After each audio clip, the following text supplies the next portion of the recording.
Today we're going to talk about big data in terms of a mobility environment. We have three speakers who are going to take part in the discussion. We're going to talk about specific technical solutions and the ways those solutions can be used. And you'll be here also in this room. You'll be able to contribute to this roundtable. I hope we'll have a good exchange of views. So mobility, transportation are two topics that people tend to mix with each other. Nowadays, we are talking about transferring people between urban areas and interurban areas in the morning and in the evening. And we have this whole notion of mobility, and that is rather a new notion, and it is more focused on the urban dwellers. So the city, the town as we know it today, is going to become more and more an urban area, an urban space that is a more urban dweller oriented. And we'll have to find solutions that will make all those places more accessible. We have two representatives from two national companies here with us today. Colas, that is a transportation leader in France, so rail transport and road transport, and also Bouygues Telecom, that is one of our major telecom operators in France. Philippe Harel is the big data project director at Colas. Franck Moine, who is to your left, he is the business unit director, Internet of Things for Business Telecom, and Gilles Delmont, who is the project leader at the Isère General Council. So we're going to begin with our first topic. So Philippe. So we've heard a lot about a project that aims at setting sensors on the streets in order to keep track of vehicles. Can you say more about this project? Well, yes, you might think that it's quite surprising to talk about smart parking as we're talking about the environment, but the purpose is not to give you all the technical details of this project. We are going to talk about how smart parking can really have an impact on the environment and what we do in that area.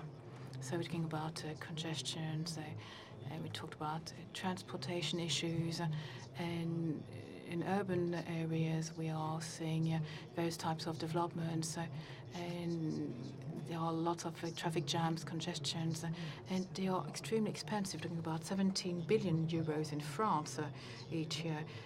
So when people say that they have no money to invest, if you start thinking about those figures, then you might be tempted to look for some solutions because there are quite a few economic incentives.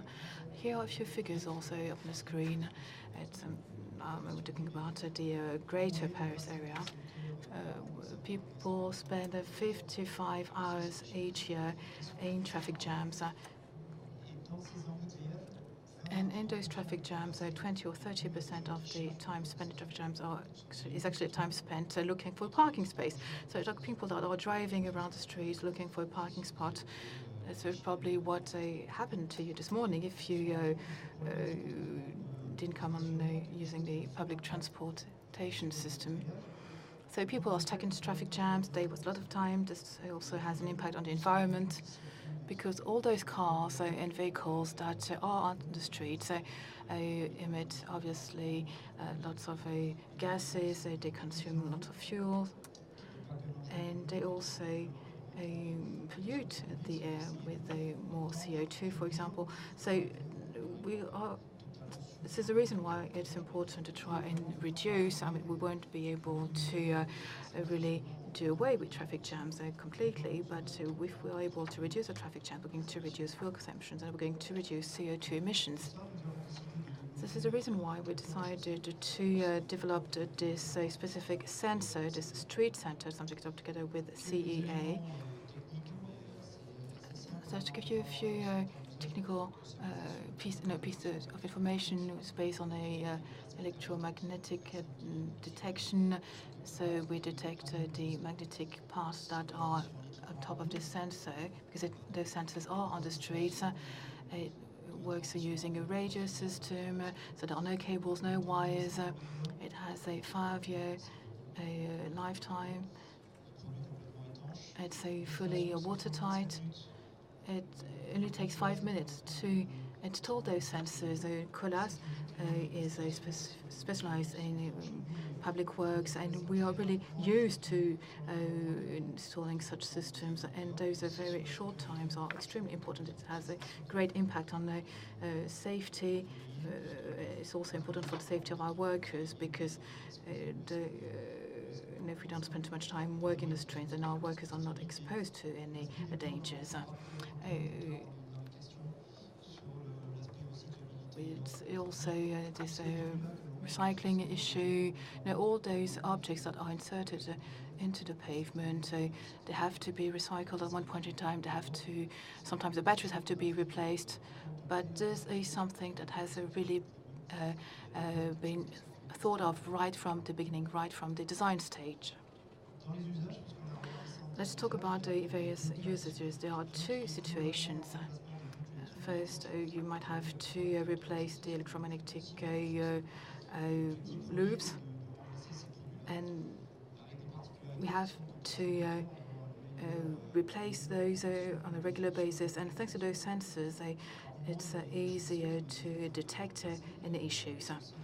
In the past, sometimes you would find asbestos in the pavement, and this means that if you drill or if you carry out specific operations, then you might emit asbestos into the air. But in this case, we have a very small hole, and it's easy to handle those very specific cases.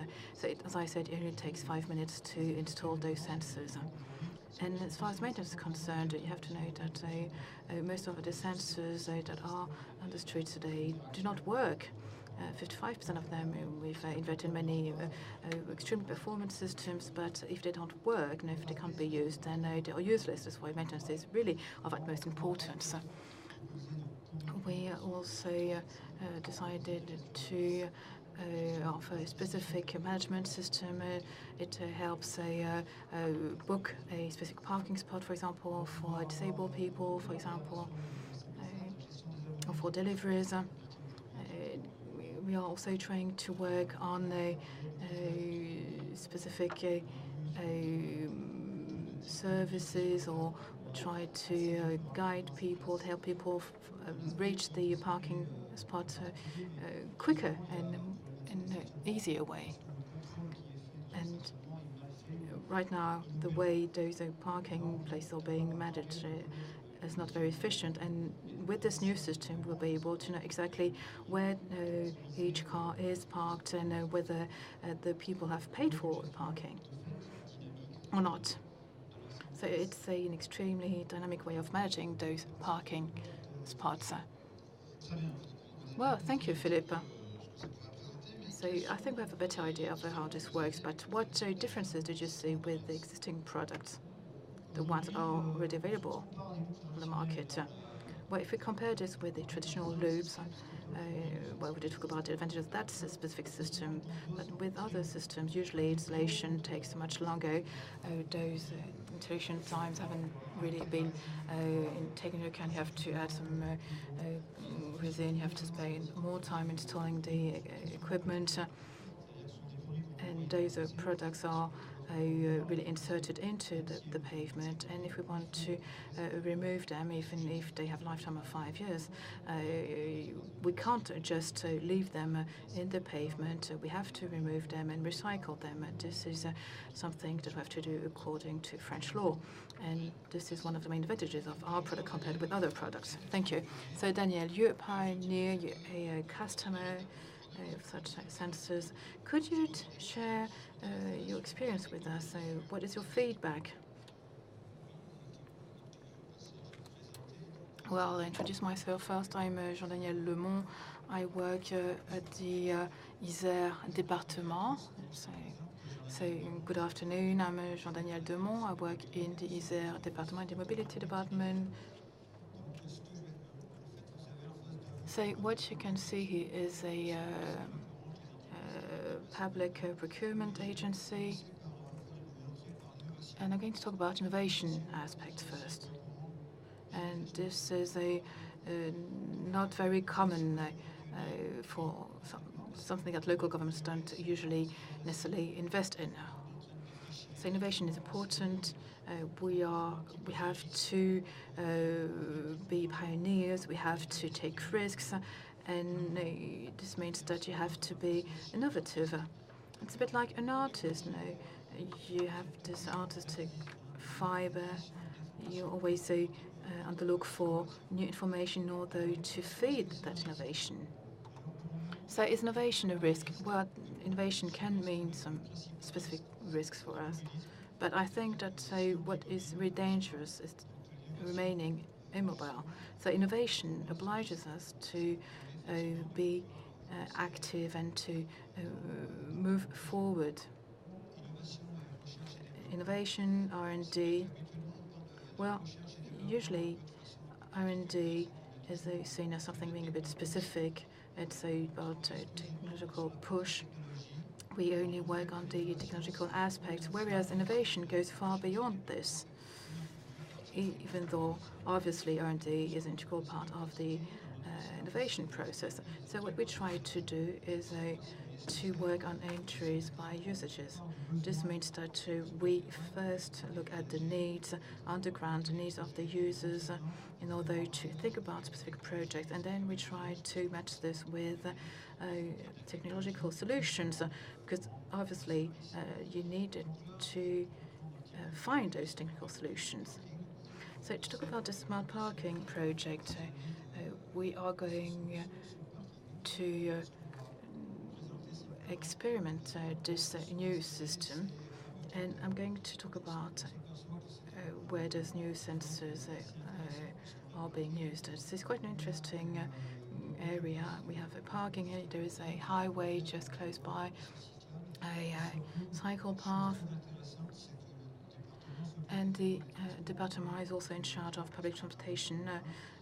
We have a bus network, and there are some specific bus stops. And what we want to do is to have statistics in order to improve the services provided to our users. And we also want to work in real time on those parking spots. And as was said earlier, and I'm going to talk about the technological aspects, but we want to have a real-time information to know what spaces are available and which ones are not, because you have the buses that drive past the parking lot, and just as we know about the arrival times of those buses, this would allow us to tell the passengers what parking spots are available once they arrive at the parking lot. So we work with people in operations. So we have two aspects. So we have people who really work on the operational aspects, so traffic management, management of the bus services, and we also have people who work on the innovation aspects. But both services, both departments work in full coordination, because you have the needs on the one hand and innovation on the other hand. But both services really feed into each other. People are going to work on the needs based on the future usages that will be developed in the future. Well, thank you. You specialized in public procurement. So how important is innovation according to you? Well, innovation is really extremely important to us, because there is, we offer a playground, if you will, a playing field, and we want to give companies the opportunity to deploy their technologies, their usages, and in the end, we want to have end products that will be used by the people evolving in the public spaces. And as we're in charge of those public spaces, that's the reason why we need to work on innovation. Okay, well, thank you, Frank. You announced the deployment of a network called LoRa. So what does LoRa stand for? Well, good afternoon. Bouygues Telecom has decided to launch a new network. So what is LoRa all about? We already have other networks, 2G networks, 4G networks. So why should we start working on this new network? Well, before it's what called Internet of Things, what's called a machine-to-machine. And we've been working in this sector for some time now. It's a B2B business. We work in the train sector. We equip various terminals in France and in other countries. We work in the railway sector. And if we want to equip specific types of objects or machines, consumption had to be taken into account. And for example, sometimes need to transfer some information for a long period of time. And when I say a long period of time, it could be several days, several weeks. And GSM allows to transfer a certain quantity of data, but it isn't really suitable for this kind of business that I just mentioned. So we started to look at what was being done on the market, what kind of technologies existed. We did also a high penetration rate in the buildings, because we have talking about a piece of equipment that are deep indoors, and we wanted also cheap data, so that the equipment could be integrated at a low price. So we benchmarked the various technologies, and we ended up being very interested in this LoRa technology that was being developed by the French startup company located in the Grenoble area. And we decided to deploy this in an entire city, Grenoble. And we also had a partnership with various local stakeholders. And this really proved to be a disruptive technology, because Bouygues Telecom, within the Bouygues Group, is a company that is very much focused on the users made with those specific technologies. And we had various exchanges with Colas, with Bouygues Immobilier, Bouygues Energy Services. And we really understood very early on that this technology was really a good technology. With just one battery, you would have a very long autonomy, talking about 10 years. And we carried out some tests with various stakeholders in the water distribution area, for example, and all those tests proved very positive. But then we realized that even if you have the best technology, if it doesn't work if you are the only ones who are deploying it. So that's the reason why we really realized that we needed to work with partners worldwide. And so we decided to work within an alliance, a multi-operator alliance, so that this protocol becomes a worldwide protocol. So you'll find very important companies such as IBM, Cisco, HP, and other operators. And every week, other companies are joining us. And so we were the first ones who deployed this at the level of a town, and now others are following suit. This technology offers a good penetration inside the buildings, like I said, but it's also a bidirectional technology, because it allows you to get information from the sensor, but also to send some information to the sensor. And this is important if you want to have a good communication. And we can always also use it to locate things without a GPS. You might want to locate something which you can't see from overhead.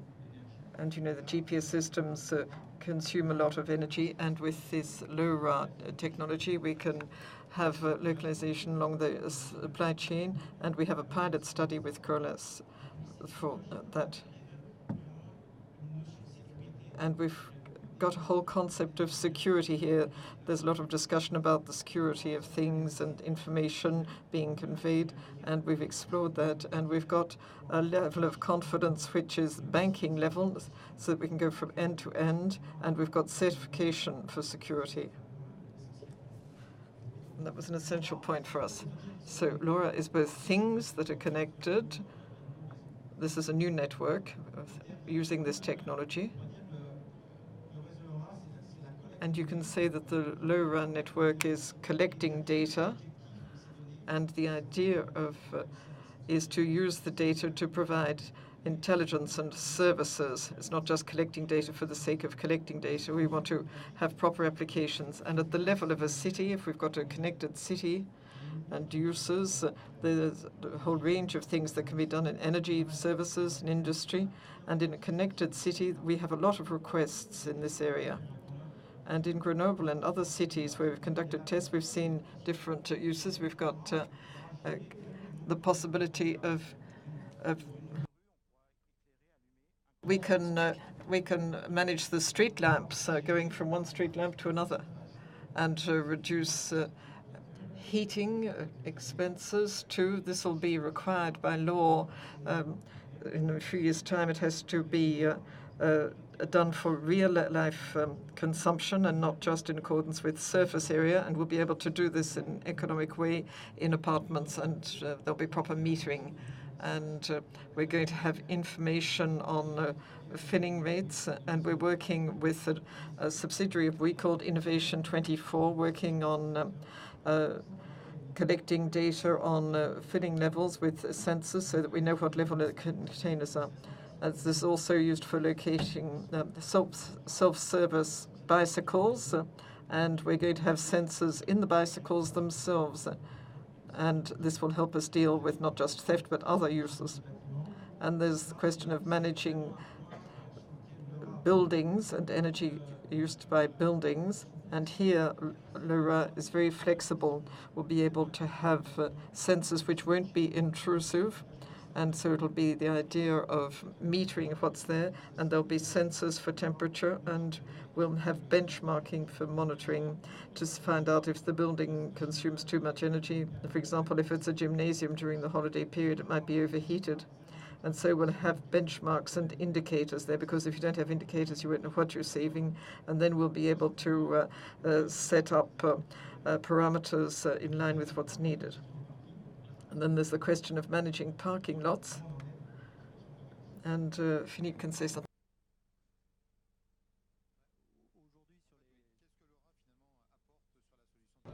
And what can LoRa give us as a technical solution?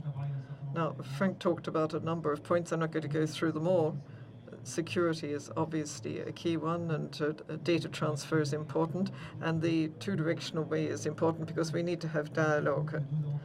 But the two main advantages are for consumption. We have to have autonomous sensors with long battery life so that they can stay in the road surface for as long as possible. And the second point, which is important, is the range. We're using traditional radio waves with a range of about 100 meters or so, and we have sensors that have to have dialogue with equipment which collects the information, and we have to have a relay every 100 meters. I'm oversimplifying it all, but with the LoRa technology, we'll be getting rid of all that equipment, and once you have a municipal area with LoRa, then we won't have any of this ground-based, earth-based equipment. And so this will give much better coverage. And I think the local authorities are in favor of that. And it's good for both energy consumption, cost, and management. Well, thank you. Thank you very much. And thank you to the speakers for presenting all your activities and timing. Okay, now they've done their work, and now I expect you to ask some questions, and we've got a good audience here, and I'm sure we're going to get a couple of quick comments.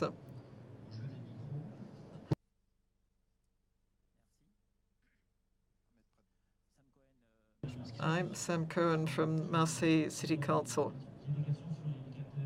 I have a question basically about the sensors. Are you going to put them in all the parking areas, in the underground car parks too? And how much does it cost to? And for the local authorities, did you have a call for tender according to the rules? For users, we've got a number of approaches. We wanted to have a low-cost sensor. That was a deliberate approach we chose. When we have a local authority, such as the city of Marseille, you must have tens of thousands of parking spots there, and obviously you're not going to put in a sensor which costs 400 or 500 euros across the city. Even though you can say that you can calculate the service to the environment, to management and income and so on.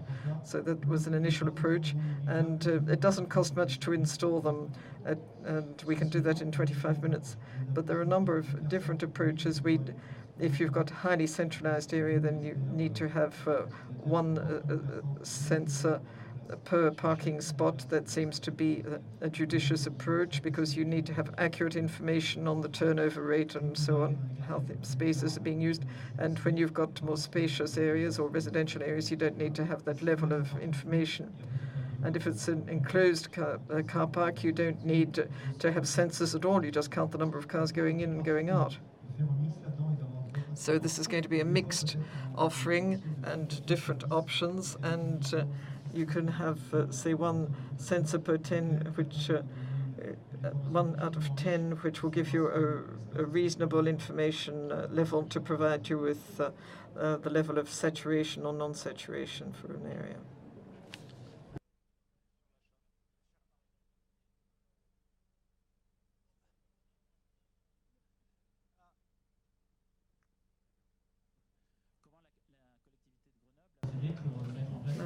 How did Grenoble Council set up these sensors? Now, we're not the city council, we're the département, but we worked in close cooperation, and this was done on an experimental basis.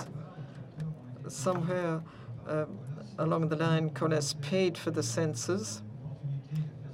We gave them the opportunity of conducting the experiment in an area that was open to the public.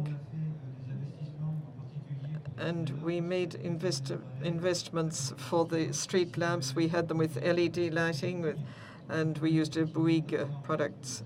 And so that gave us very accurate management of street lighting. And why did we choose LEDs? Because you can regulate LEDs very quickly, and as we work on public roadways, we wanted to take advantage of this experiment and see how we can use them in tunnels, so that you don't have neon lights on 24 hours a day at 100% level. And so this was really the experimental approach that was used. And we had the Atomic Energy Commission lab, where we did work in partnership there. So that's an answer to your question.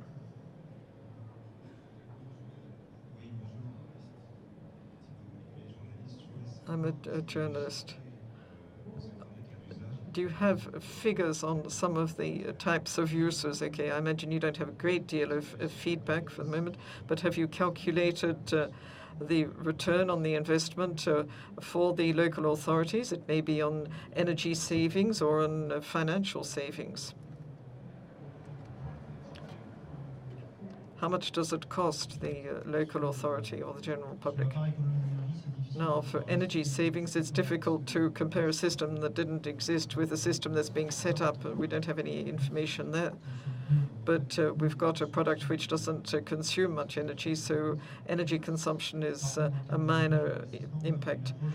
But there's the overall investment, and you can work it out, well, depends on what the political purpose is here. If you've got politicians who want to encourage business in the city centre, then you want to have a quick turnover rate on the car parking spots, because the faster the turnover rate, the more customers you have in the shops in the city centre. So that can be a policy approach on managing traffic in the city centre. And so then you can also have information on cars that overstay their parking time, and you can have a real policy on car parking, and you can increase the rate of charged for parking if you like, but you can also get information on whether people respect the parking rules. It's difficult for us to work out the exact figures and cost, but it's certainly a positive impact for the local council, the local authorities, and if you don't have the sensors, you don't get that information.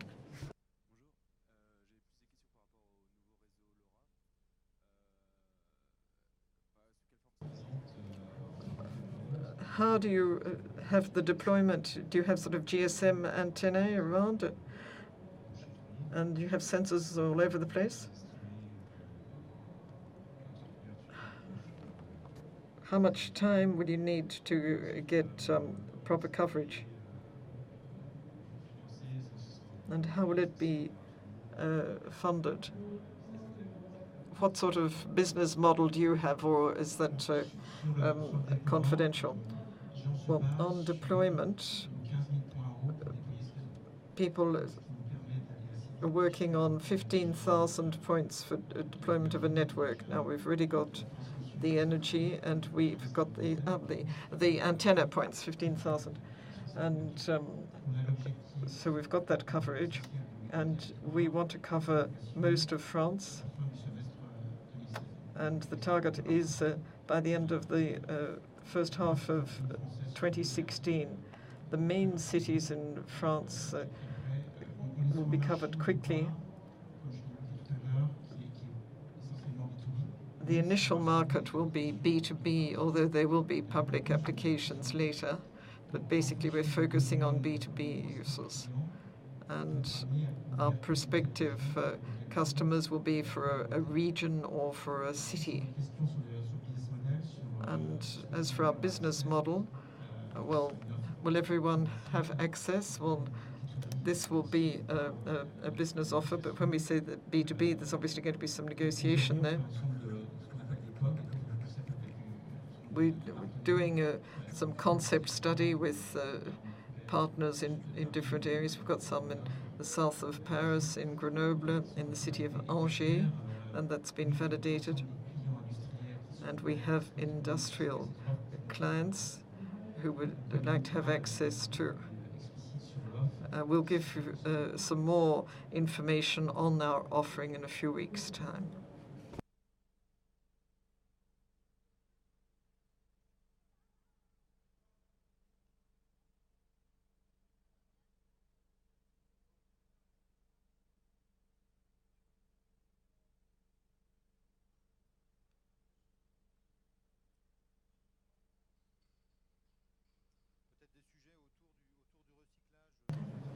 How about recycling?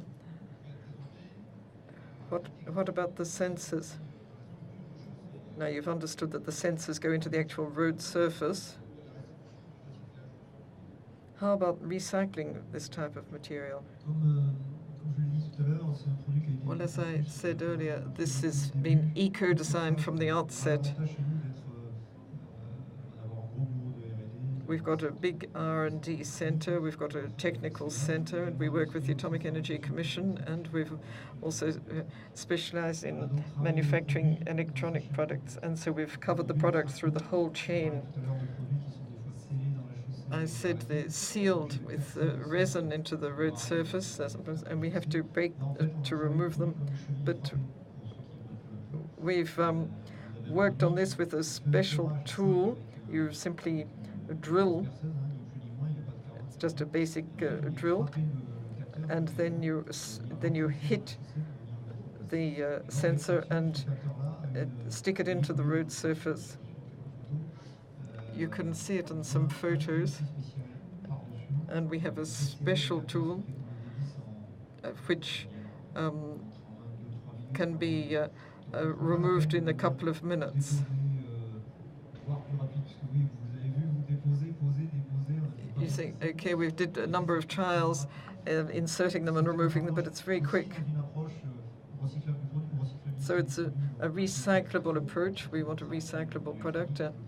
It's standard thing with electronics. You've got plastics one side, resin, and metal the other.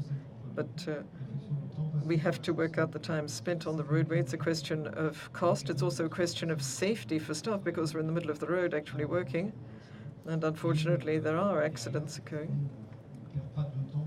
And we don't want to waste time changing batteries. We just remove it and then fit the new battery in the factory and put it back in again. Okay. Any last question? How about LoRa? We heard about it being deployed in France and be international. How about the roaming and the standard uses? Well, that's important. The question of it being interoperable from one network to another, from one country to another. This was one of the key points of the LoRa Alliance, to have roaming between operators, and so that's what we want the Alliance to do, and that will be for the second quarter of 2016, so that we're going to do it with partners in Switzerland, in the Netherlands, in Belgium, and so on. We have our partners there. So we need to have continuity for things. And also we have one-stop shopping for clients dealing in a number of countries, but they want to have one single operator with one single contract, and then the contract subcontracts to other operators. Okay, thank you. No further questions? Okay, well, that was the last question then. Thank you very much.